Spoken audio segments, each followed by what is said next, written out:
Digital Soul, Hey, it's your boy Big Reub. and we are the Purple Brothers. All right, this week we have our top 5 of our favorite Prince produced songs. Now, Digital Soul, I'm gonna start this bad boy up right here. You know what I'm saying? Yeah, this was hard, man. This is hard, man. I'm real curious to see what you got there on that list. Let's bring it on. Yeah, I think that we may have one in common. I'm banking on one, but Okay, we're gonna see. we're gonna see. But on my number 5, I don't think you probably won't even have this.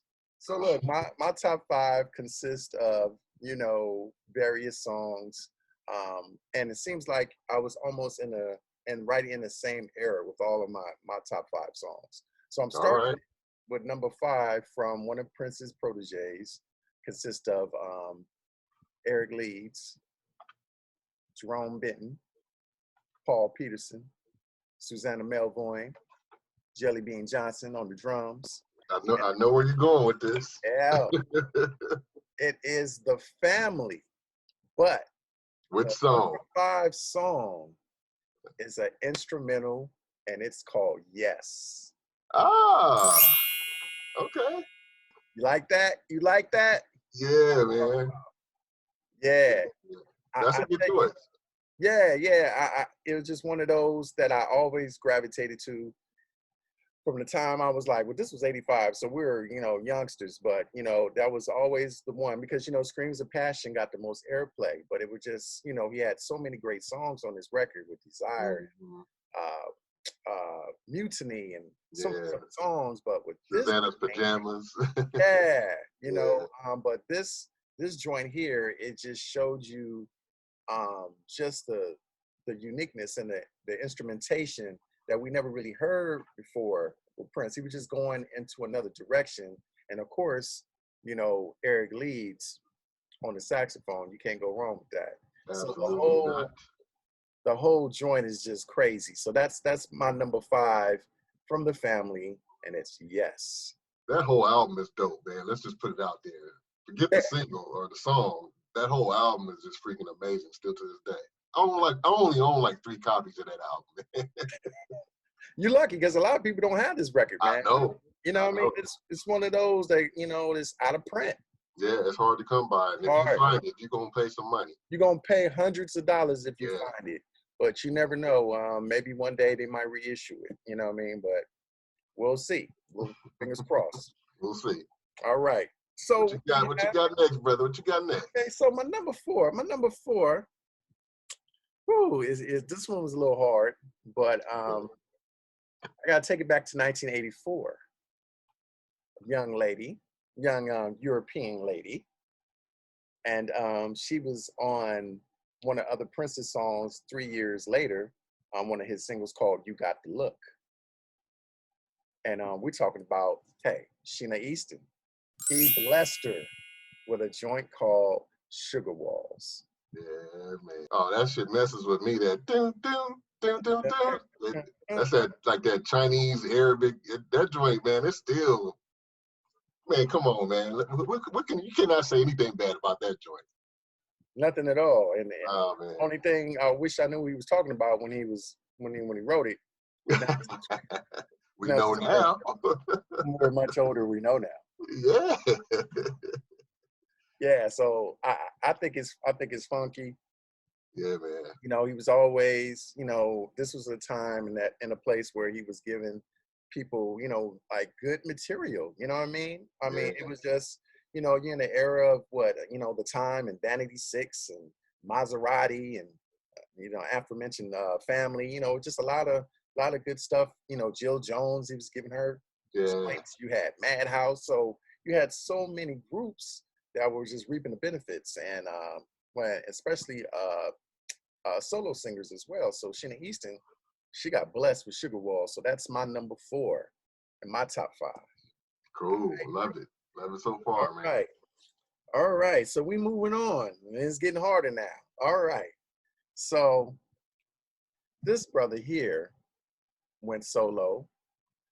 He was part of the group, very, very prevalent on really, you start to see him on the second album, but he really branched out on the third album. He went on to do his own thing, and Prince blessed that brother with a hell of a song. Let me tell you, that Andre Simone, Dance Electric. Yeah, that joint is ridiculous, man. Still. Ridiculous, yeah. Yeah, and what's so, I mean, it was like, damn, he should have kept that one for himself because it was just so bad. But then you hear Prince's version. Yeah, yeah. And they sound so much alike, too. That's crazy. Man, you know, it was like funky every time. I mean, you can play that to this day, and it's like one of the funkiest songs. And Andre Simone got joints. You know, I think he goes under the radar. Now, of course, you know, because you've seen him in concert and you talk to the brother. Yeah. But I think he's one of those cats that's under the radar, man. And he was blessed with Absolutely, that man. Yeah, absolutely. He was blessed. So my number 3, Andre Simone. Badass song. Yeah, I love that song. Yeah. Yeah. All right, so here we go. Number 2 for me. All right, another protege. 1985. Okay. She already had an album out called The Glamorous Life. Mm-hmm. She came out with another one called Romance 1600. And let me tell you, she collaborated with this brother and he gave her some gold. So my number 3, or is it my number 2? Number 2. My number 2 joint, Prince and Sheila E., A Love Bazaar. You know what? For some reason, I didn't think you would pick that one, but you surprised me. Yeah, man, I love that joint. Yeah, maybe I had an idea because I did put the picture back there. Where is it at? Right there. There she go. There she go. There she go. Yeah, I mean, you know. Yo, that song seems like it never is going to end, right? Well, you know, if you heard the long version, it's a very, very long song. Yeah, it's like 13 minutes long. That song is ridiculously long. Ridiculous. It is. It's crazy. It's crazy long. Yeah. It just kept going on and on and on. Yeah, it's cool though. I love it. It's just one of them joints that you know you can never get tired of, man. So that's what it is for me. Love is all. You know. Yeah, love that. Right. So yeah. So my number 2, Sheila E. and Prince, Love is all. All right, and that leads to my number 1. Number 1. Man. The big number 1. Now, this one was, I was going to pick something else. Okay. But then I went, nah, this track is too funky. There's no way I can't put this off as an honorable mention. His first girl group, Susan, Brenda, Vanity. Oh, man. Vanity 6, Nasty Girl. Mm-hmm. But of Enough said. But of course. Hey, bro. The track is so damn funky. And then we were blessed to get a music video out of that. Talking about a young bruh just staring at just staring at it like I couldn't get enough. I couldn't get enough of watching. Man, who knew you can wear lingerie in videos, right? I didn't know. Man, remember when they went back out and they came back in with the lingerie? Yeah, the new wardrobe. Like, oh my goodness. Yeah. Oh my goodness. Yo, man, that's got to be the funky. I can just listen to that drum track by itself. Yeah. No instruments. That drum track is fucking sick.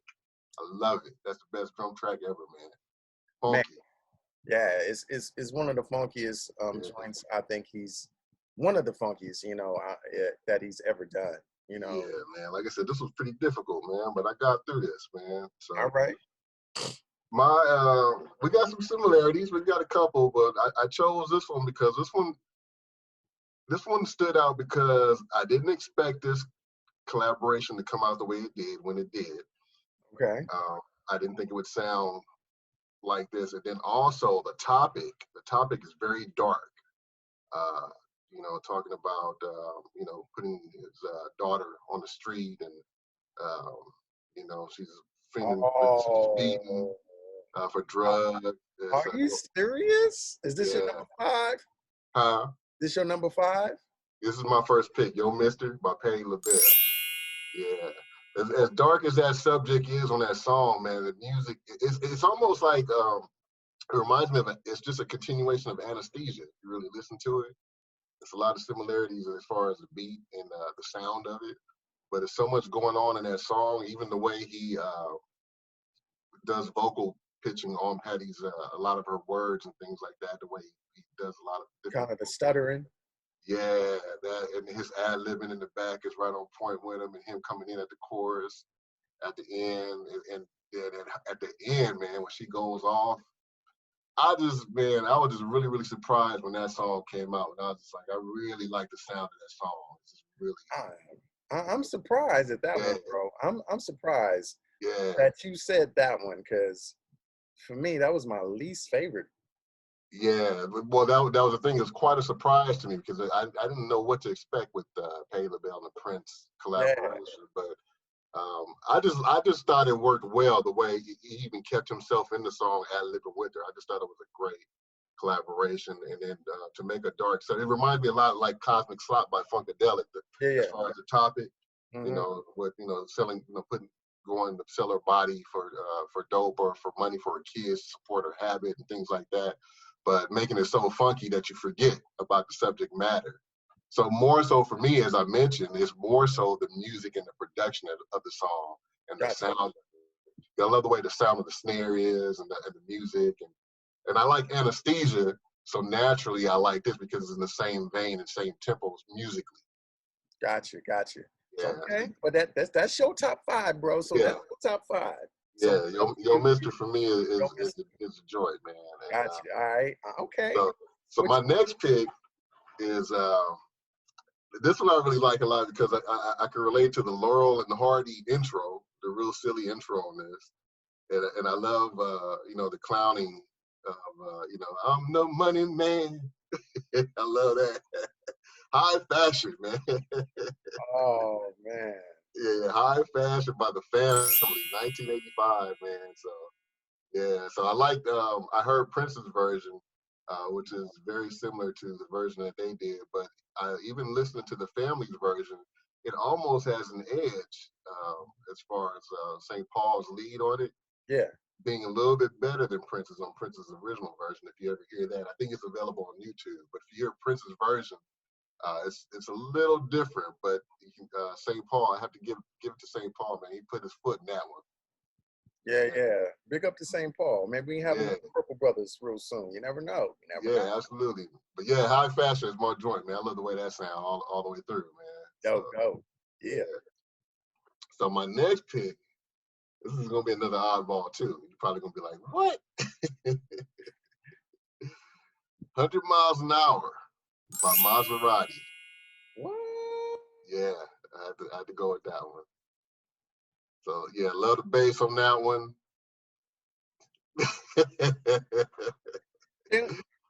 Dinner. Yeah, man, I like that joint.